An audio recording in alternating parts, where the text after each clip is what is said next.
Bai Hua Fofa adalah dharma yang mendalam dan diuraikan oleh Master Ru. Menggunakan bahasa sehari-hari, menggunakan filosofi kehidupan, dan menggunakan contoh sederhana di kehidupan sehari-hari untuk menjelaskannya. Di dalam Bai Hua Fofa, kita bisa memahami teori dharma yang mendalam dan memunculkan kembali sifat kebudayaan kita semua untuk mengubah nasib kita. Silakan menonton Bai Hua Fofa Master Ru.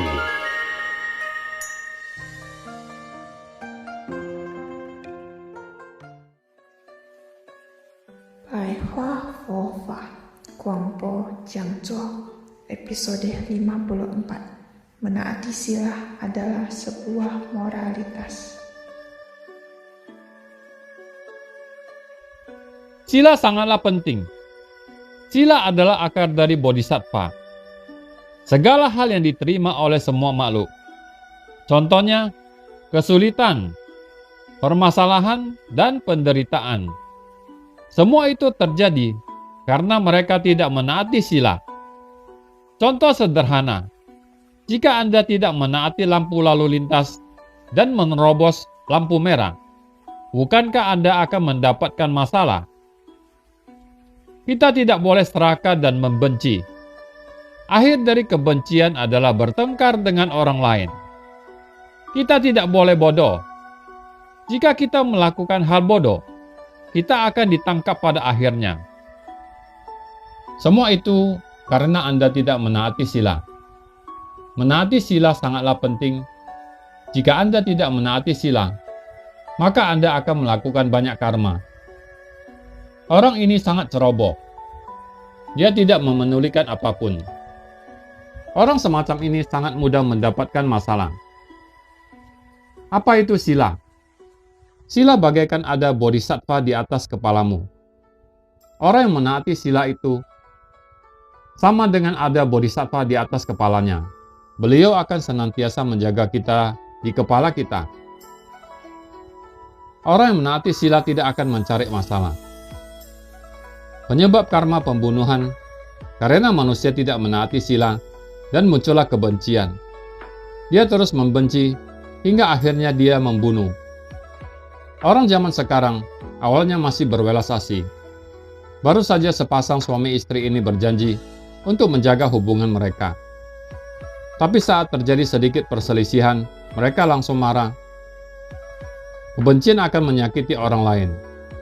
Saat Anda membenci, maka akan membahayakan nyawa dan jiwa kebijaksanaan semua makhluk.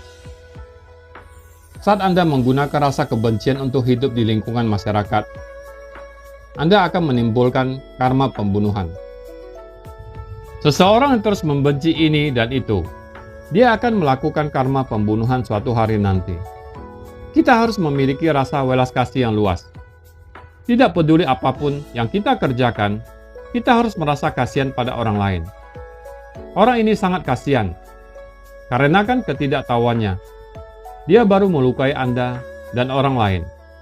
Jika Anda memiliki rasa welas asih ini, Anda akan perlahan-lahan menyelamatkannya dengan rasa welas asih.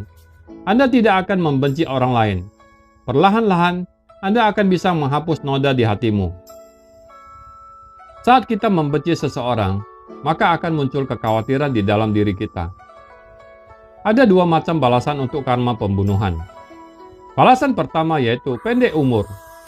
Ada banyak orang yang membunuh ikan, babi, ayam. Apa balasannya? Pendek umur. Masih ada balasan satu lagi yaitu sakit-sakitan. Orang yang sering membunuh akan mengalami sakit-sakitan dan pendek umur. Kita harus tahu bahwa tujuan kita menyembah Buddha dan mempelajari welas asih bodhisattva adalah untuk mendapatkan jiwa kebijaksanaan kita, melepaskan kebencian kita. Bagi umat yang tidak ingin sakit-sakitan dan pendek umur, ingatlah, jangan pernah membunuh.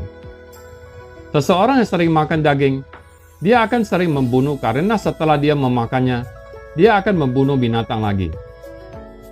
Jika dia tidak makan dan daging dagangannya tidak laku, dia tidak akan membunuh lagi. Satu kali memakan vegetarian itu artinya satu kali dia tidak memakan non-vegetarian. Master akan menceritakan sedikit aturan untuk persembahan kepada bodhisattva Sebelum memberikan persembahan buah, kita tidak boleh memakannya. Kamu sudah membeli buah-buahan untuk disembahkan kepada Bodhisattva. Lalu Anda berkata, mulut saya sudah kering, saya ingin memakan satu apel terlebih dahulu. Sebenarnya itu juga tidak boleh dimakan jika tidak Anda sudah melanggar dosa mencuri. Apakah Anda boleh memakan barang yang akan diberikan untuk orang lain? Inilah mengapa kita tidak boleh asal mengambil barang di kuil dan vihara. Jika tidak mendapatkan izin, maka Anda telah melanggar dosa mencuri. Itulah mengapa Sifu ingin membahas sila. Sila mencuri sangatlah penting. Meskipun hubungan sepasang suami istri sangat baik, tapi istrinya yang diam-diam mengambil dompet suami untuk membeli barang, itu juga termasuk dosa mencuri. Jika Anda mengambil sesuatu tanpa persetujuan orang lain, itu disebut sebagai mencuri. Kita harus mentaati sila. Juga ada sila asusila. Kita harus berhati-hati pada sila asusila. Memunculkan pikiran yang tidak pantas juga termasuk melanggar sila. Jika Anda keluar rumah dan mencari ini dan itu juga termasuk melanggar sila. Pikiran bisa memunculkan keserakahan akan cinta. Anda mencintai hal yang tidak patut Anda cintai. Dharma mengatakan bahwa jika Anda melihat gambar atau sesuatu yang berbau porno di komputer, karena setelah Anda melihat yang tidak patut dilihat, pikiranmu akan tergerakkan. Maaf, itu berarti Anda telah melanggar sila asusila. Ada orang yang senang membuat lelucon yang berbau porno. Apakah orang yang membuat dan mendengar lelucon porno juga melanggar sila asusila? Jika ada anak gadis yang langsung membayangkannya saat Anda membicarakannya, bukankah itu termasuk melanggar sila? Hal semacam ini harus dihindari, karena akibatnya sangat luar biasa. Bodhisattva sudah membagi sila berbohong dalam sila dengan sangat jelas. Itu dibagi menjadi kebohongan besar dan kebohongan kecil. Kebohongan kecil adalah kita tidak mengatakan hal yang sesungguhnya atau yang kita sebut sebagai perkataan bohong. Tapi kebohongan ini tidak melukai orang lain. Contohnya, ada yang berkata, besok kita pergi barengan ya. Besok saya ada urusan. Bukankah itu berbohong? Itu termasuk kebohongan kecil karena ia tidak membahayakan orang lain. Kebohongan semacam ini hanya memerlukanmu untuk bertobat pada Bodhisattva dan semua makhluk. Biasanya perlu membaca Lifo Tacan Huiwen dan akan langsung bersih. Apa itu kebohongan besar? Kebohongan besar membawakan banyak balasan karma. Kita harus paham bahwa jika kita ingin mengubah kebohongan besar, kita harus mengubah kebohongan kecil terlebih dahulu.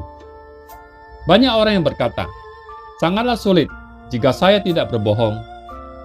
Terkadang teman kerja mengajak saya, tapi saya tidak ingin pergi. Saya beralasan sakit dan lain-lain. Hal ini memang tidak membahayakan orang lain, tapi ini juga termasuk kebohongan kecil. Kebohongan kecil mudah untuk dihilangkan. Apa itu kebohongan besar? Yang pertama, belum dibuktikan, itu artinya hal yang belum dibuktikan. Belum ada buktinya, tapi Anda menyebarluaskannya. Saat Anda mendengar sesuatu dari orang lain yang belum ada buktinya, tapi Anda sudah menyebarkannya, ini termasuk kebohongan besar. Sudah lama tidak bertemu dengan perempuan itu. Mungkin dia sudah ini dan itu. Ini sudah termasuk mencelakai orang lain. Dewa Pelindung Dharma akan bertugas mengurus rumor yang masih belum ada bukti kebenarannya. Beliau akan langsung mengurus kebohongan besar. Anda akan mendapatkan kerugian yang besar. Jika masih belum ada bukti kebenarannya dan perkataanmu telah mencelakai orang lain atau telah menyakiti orang lain hingga membuat orang itu menderita dan sedih setelah mengetahui rumor yang Anda sebarkan. Seberapa menderitanya dia, maka seberapa berat balasan itulah yang Anda akan terima. Jika Anda sudah membuat orang lain sedih, apakah Dewa Pelindung Dharma tidak akan mengingat kebohongan besarmu? Mengapa ada istilah, semua ucapan yang dikeluarkan adalah karma? Karena kita tidak boleh asal bicara. Terima kasih telah menyaksikan pencerahan Bai Ho Fo Fa Master Lu Jun Hong. bergembira dalam dharma bersama, dan menyelamatkan makhluk yang berjodoh.